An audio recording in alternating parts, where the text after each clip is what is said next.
Bonjour à toutes et à tous, bienvenue dans ce nouveau PF Mercato. Au programme aujourd'hui, la piste Milan Skriniar et un point sur les milieux de terrain, notamment ceux qui devraient partir, tout ça avec nos informations et bien sûr l'inépuisable Arthur. Je sais pas si tu as vu sur la dernière vidéo, on est tellement proches, tellement connectés que quelqu'un a pensé que nous sommes frères.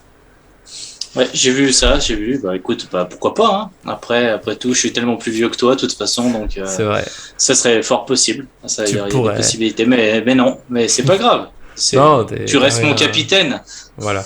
Je suis le capitaine, mais t'es un peu mon grand frère spirituel, celui qui me calme, qui me guide, c'est beau. Et ensemble, du coup, on va faire ce podcast main dans la main, presque. Un jour, peut-être qu'on habitera ensemble. On va parler, du coup, de tout ce mercato. Et avant tout ça, bien sûr, n'oubliez pas le petit j'aime sur la vidéo pour nous soutenir, c'est important. Donnez votre avis dans les commentaires, vous voyez, on lit même quand c'est pour lancer des idées un petit peu surprenantes. Et puis, bien sûr, abonnez-vous en activant la cloche pour être sûr de ne rien manquer de l'actu du PSG. C'est parti avec Milan Skriniar, défenseur de 27 ans, sous contrat jusqu'en 2023 à l'Inter Milan. Ça fait un moment qu'il est dit qu'il devrait rejoindre le PSG prochainement, ça se dessine petit à petit, mais c'est pas encore fait. C'est un dossier qui a notamment été évoqué en Italie ce vendredi. Il y a la Gazzetta dello Sport qui a assuré que l'Inter commence à s'agacer de voir le dossier traîner un peu et qui aurait lancé un ultimatum. Alors après, il n'y a pas une date précise qui est donnée, simplement que l'Inter a indiqué au PSG qu'il faut une offre satisfaisante bientôt, donc environ 70 millions d'euros. Sinon, l'Inter cherchera à vendre d'autres joueurs, d'autres défenseurs et garderait Skriniar, l'idée étant de recruter Bremer au plus vite. Bien sûr, sur ce point, je le dis directement, on fait attention, on sait que les médias italiens ils aiment exagérer un peu les choses, faire un peu du drama, entre guillemets.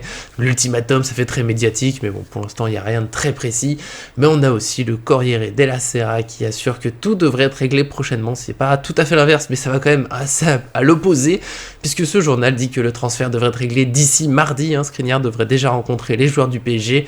Tout ça pour 70 millions d'euros. Nous, ce qu'on peut confirmer là-dedans, c'est qu'effectivement le PSG essaye de régler ça à 70 millions d'euros. Il n'y a pas longtemps, on parlait de 76. Alors oui, ça a bien avancé, mais Paris essaye encore de gratter quelques millions. C'est pour ça que ça prend du temps. On sait que ces négociations sur les gros transferts, c'est toujours un peu long. Donc 70 millions, c'est à peu près le prix. Après, le timing, il faut faire attention, c'est pas encore réglé. C'est le genre de choses qui peut aller très vite. Parfois, ça se développe, parfois, ça bloque longtemps. En tout cas, Arthur, comment tu le sens, notamment ce prix, c'est un peu le débat en ce moment sur Twitter, notamment, est-ce que c'est un bon prix pour Skriniar, est-ce que c'est pas une mauvaise idée? Déjà, première chose, c'est bien, parce que bientôt ils vont nous sortir un Corriere della Spenza qui va nous dire que Skriniar n'existe pas. Non, après voilà, hein, je veux dire, on peut avoir des tas de possibilités, tout est possible avec les médias italiens. Bah, écoute, ça tend quand même plus vers une arrivée de Skriniar, hein. Il est ciblé depuis quasiment le début de Luis Campos, on en parle. J'ai l'impression quand même qu'avec Luis Campos, il y a quand même moins de suspense qu'avec Leonardo. Les cibles sont beaucoup plus marquées. Leonardo, c'était beaucoup plus caché. Donc pour moi, il est bien ciblé. Je pense qu'il faut pas que l'Inter non plus joue trop malin, parce que Luis Campos, il a pas l'air de rigoler dans les négociations. Si ça lui plaît pas, il est capable de couper court. Mais bon, je pense que ça avance. Donc je suis plutôt du côté de la Corriere della Sera qui avance, que bon, le dossier avance bien. Après, on sait comment ça marche, hein, tu l'as dit. On va parler du prix. Le prix, voilà, plus de 70 millions d'euros. Qu'est-ce que j'en pense? Alors, tu sais, voilà, à chaque fois que tu me demandes qu'est-ce que je pense de 70 millions d'euros, j'ai envie de te répondre, bah écoute, il suffirait d'avoir bien les avoir en banque. Ouais, je sais même pas si j'aimerais bien les avoir, je saurais même pas quoi en faire, je t'avoue. Donc après, voilà, c'est le football. Le PSG, je crois qu'ils avaient un budget de 80 millions, Vitinha c'est déjà 40, Nuno Mendes c'est déjà 45, 70 millions en plus, les ventes qui sont pas non plus fantastiques pour l'instant. Ça peut paraître cher par rapport à tout ça. Après, Milan Skriniar, 70 millions d'euros, c'est pas déconnant.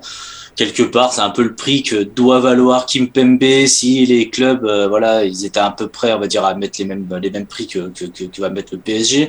Je pense que voilà, Kimpembe, il doit être coté entre 50, 60, 70 millions aussi, je pense, hein, c'est un international jeune. Donc voilà, pour moi, c'est pas choquant ce prix-là dans le monde du football. Bien sûr, ça reste choquant pour moi personnellement, mais après, je pense que si Paris veut s'armer d'un défenseur de ce niveau-là, avec cette belle cote quand même, qui voilà, il représente quand même quelque chose. Skriniar, c'est un sacré défenseur. Il va falloir mettre le prix, et je crois que les dirigeants le savent. Oui, voilà. Moi, le seul point qui va dire me chafouine entre guillemets sur le prix, c'est qu'il a plus qu'une année de contrat. Donc c'est vrai que sur cette dernière année, ça fait peut-être un peu beaucoup. Après, c'est l'un des meilleurs à son poste. Il connaît la défense à 3. Pour le PSG, il serait sans doute relativement parfait. Même si on va pas faire le tour de tous les défenseurs, mais ce serait quand même un très beau recrutement. Donc c'est normal que l'Inter Milan demande beaucoup. Je pense que si le PSG n'en veut pas et s'ils veulent vraiment le vendre, il y aura d'autres clubs qui vont demander sa venue. En plus, il n'y a pas si longtemps, il y avait aussi des rumeurs d'une prolongation de contrat. Donc c'est aussi pour ça qu'ils se permettent un prix assez élevé. C'est garder Skriniar. Je pense que pour eux, c'est aussi tout à fait possible. Donc voilà, 70 millions d'euros, comme tu l'as dit, c'est aussi le prix des très grands défenseurs. Kimpembe, c'est 70, Marquinhos, c'est sans doute plus. De toute façon, il est invendable, il est intouchable, notre Marquinhos.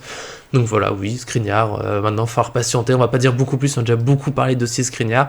Et tout simplement, il va falloir patienter, mais ça devrait bien, je le redis, être autour de 70 millions quand ce sera bouclé. Sauf évidemment, comme toujours, c'est une question, je le rappelle, des fois, comme tu l'as dit, ça peut couper un moment, un dirigeant qui dit c'est bon, on en a assez, on passe à autre chose, ça arrive aussi, mais bon, on verra ce qui se passe. Comme j'ai dit dans l'intro, évidemment, donnez votre avis dans les commentaires, même si je sais qu'on a déjà parlé de Skriniar, mais ça fait toujours plaisir de reparler avec vous, et nous on passe à la suite de la vidéo. On passe donc au milieu de terrain avec notamment une source assez bien renseignée qui nous a permis de faire un point un peu sur qu'est-ce qui se passe, qu'est-ce que souhaite le PSG avec ses milieux, niveau recrutement, niveau départ. Je souligne déjà que certains médias ont évoqué dernièrement un retournement de situation pour Renato Sanchez, un milieu de 24 ans du LOSC, qui était annoncé relativement proche de Paris, et c'est maintenant plutôt à Milan qui devrait aller, puisque Milan aurait trouvé un accord avec Lille. Moi, on m'a toujours dit, depuis le début, je l'avais dit sur cette chaîne, que la priorité du PSG, c'est Fofana, milieu de 27 ans du RC Lens. Donc ça, c'est pas super surprenant que l'AC Milan puisse passer devant pour Sanchez, qui était plutôt un plan B, ou voilà, une piste un peu au cas où. Et puis Lille avait l'air de demander un peu plus d'argent au PSG qu'à Milan pour le transfert. Bon, ça, on s'habitue, on l'a déjà vu avec des clubs français, c'est comme ça, faut s'y faire. Mais en tout cas, Paris, la priorité pour le moment au milieu de terrain, c'est Seko Fofana. Mais le transfert, faudra attendre un petit peu, puisque le PSG ne veut pas se précipiter, déjà, parce qu'il y a d'autres éventuelles pistes possibles, et puis il y a bien une priorité, mais surtout que le mercato est loin d'être terminé, donc Paris veut prendre son temps. Et notamment, Paris veut aussi vendre, il faut vendre, le coach Christophe Galtier l'a dit en conférence de presse, il faut dégraisser l'effectif. Donc là, le PSG se concentre un peu sur ce point-là, surtout pour acheter tout ce qui est nécessaire, il faudrait vraiment vendre au niveau financier. Et donc, il y a des milieux, on leur a dit qu'il était temps de partir. Il y a eu 2 joueurs cette semaine qui ont eu cette nouvelle, maintenant c'est clair pour eux. Ander Herrera, 32 ans, sous contrat jusqu'en 2024, et Idrissa Gueye, 32 ans aussi, contrat jusqu'en 2023. Eux sont clairement poussés vers la sortie, mais il n'y a pas encore une négociation avec un club vraiment intéressé qui aurait fait une offre intéressante. Ça va prendre du temps, malheureusement. On sait, les joueurs sont bien à Paris, ils ont un salaire confortable et qui est difficile d'accès pour les autres clubs, donc ça risque de prendre encore un petit peu de temps. En revanche, pour Leandro Paredes, 28 ans, contrat jusqu'en 2024, Danilo Pereira, 30 ans, contrat jusqu'en 2025, et Georgino Wijnaldum, puisqu'on ne l'oublie plus sur Paris Fan, lui il a 31 ans et un contrat jusqu'en 2024, et bien tous les 3 devraient rester à Paris, sauf évidemment, parce que ça reste le mercato, parce que le PSG ferme pas complètement la porte s'il y a une offre élevée qui arrive. On m'a dit par exemple que ça serait autour de 50 millions d'euros pour Paredes, donc déjà une belle somme pour ce milieu. Normalement ils vont bien rester, Wijnaldum notamment est particulièrement motivé, il veut réussir à prouver, il veut rappeler que c'est un grand joueur, parce que la saison dernière était compliquée. Donc voilà un peu pour ce point sur les milieux. Je laisse Arthur, comment tu le sens, c'est cette liste de milieux qui devrait rester, qui devrait partir, et Fofana qui est la priorité. Déjà, je voulais juste répondre à un commentaire sur la dernière vidéo qui disait que on avait changé de discours un peu entre le Galtier et la dernière vidéo. Non, en fait, c'est juste que Galtier annonce des choses. Nous, on n'est pas Galtier, on n'est pas le staff du Paris Saint-Germain, donc on ne sait pas vraiment quels joueurs sont ciblés par ça. Alors les médias en disent des noms, mais depuis 6 mois, les médias ils disent que Mbappé allait partir, mais Mbappé est resté. Donc on essaye de garder un minimum de nuances aussi dans les noms annoncés. La preuve, Gueye était plutôt annoncé, restant, oui. Plutôt un joueur sur lequel Galtier s'appuierait. Et finalement, tu vois, là, tu dis que Gueye est plutôt dans une situation plutôt de départ. Donc voilà, les choses bougent. On veut pas annoncer tout et son contraire non plus. On essaye de voir. D'ailleurs, on fera une vidéo un peu plus ciblée sur tous les joueurs, tous les postes, voir les manques, etc. Enfin, la semaine prochaine, on peut l'annoncer. Voilà, on l'annonce, c'est comme ça. Maintenant, on annonce les choses en avance. Sinon, pour répondre à tout ça, écoute, au moins, ça amène un petit peu de clarté. On voit qu'il y a déjà 2 vraiment sur le départ indésirables, d'après la source. Et c'est important, vraiment indésirables. 3 autres qui sont pas indésirables, mais qui sont en partance si l'offre convient. Voilà, on va dire ça comme ça. Même si tu l'as dit, 50 millions pour Paredes, franchement, voilà, je sais pas quel club va mettre 50 millions sur Paredes. C'est pas qu'il les mérite pas, c'est juste que forcément 50 millions c'est une grosse somme et Paredes il a pas apporté toutes les garanties. Écoute, moi je vais faire un petit point sur ce milieu de terrain. De toute façon, Vitinha, Verratti ont l'air d'être déjà les deux premiers choix, ceux qui se démarquent. Vitinha vient d'arriver et c'est pas pour rien. Et Verratti, ça reste quand même notre meilleur milieu de terrain. Paredes qui reste, c'est pas déconnant. Voilà, c'est Fofana, tu en as parlé. Et je trouve que voilà, c'est des profils assez, c'est plutôt pas mal. Si ça tournait dans un milieu à deux avec ces quatre-là, ça pourrait être intéressant. Donc c'est Fofana, j'attends de voir s'il arrive vraiment, avant de m'enflammer, mais c'est vrai que ça pourrait être un profil qui est unique à Paris. Paredes, j'attends toujours qu'il se relance comme toi, et Verratti, Vitinha, j'attends de voir dans la créativité ce que ça va donner. Si il n'y a pas de blessure, ça va être à mon avis excellent. Je m'avance peut-être un peu, mais je pense à ça. Et puis voilà mon point de vue sur Danilo, c'est peut-être en doublure en défense. Je vois pas être en cinquième homme au milieu, sauf vraiment, voilà, il y a plein de blessures au milieu, ils sont décimés. Je le vois plutôt prendre un poste de doublure en défense. C'est un poste dans lequel il est finalement assez à l'aise et il pourrait rendre des grands services. Et Wijnaldum, pourquoi pas plus haut? On voit avec les Pays-Bas, il joue plus haut. Pourquoi pas jouer plus haut aussi avec le PSG? Donc voilà, les garder dans cette optique-là, de les faire jouer à des postes, on va dire pas dans le cœur du jeu, là où je trouve qu'ils ont un peu déçu. Pourquoi pas, peut-être que Galtier a des idées, Wijnaldum plus haut, Danilo plus bas, après peut-être il veut 6 milieux de terrain pour tourner à 6 sur ces deux postes qui a priori qu'il va mettre en place. Voilà, c'est un choix. Donc moi je sais qu'au Fofana je valide, et puis finalement que Paris garde quand même certaines cartouches sous la main, ça m'étonne pas tant que ça. Ils arriveront pas, comme tu l'as dit, à dégraisser et à enlever tout le monde. Donc autant imaginer l'avenir avec certains joueurs qui restent quand même des bons joueurs. Wijnaldum, tu l'as dit, c'est pas n'importe qui. Oui, on voit des fois des listes sur Terre, je peux vous le prendre, il faut enlever ces joueurs-là et on prend ceux-là. Alors je comprends, c'est tentant, des fois dans les jeux vidéo c'est aussi simple, même pas toujours, et dans la vraie vie c'est compliqué. Vendre une dizaine de joueurs sur un mercato pour en recruter 8, faut être réaliste, c'est compliqué, il faut des négociations, il faut des clubs intéressés, il faut que les joueurs soient intéressés. Et la liste là qui se décide, elle me paraît au moins cohérente. Il y a plusieurs profils, il y a des joueurs qui peuvent très bien être ensemble.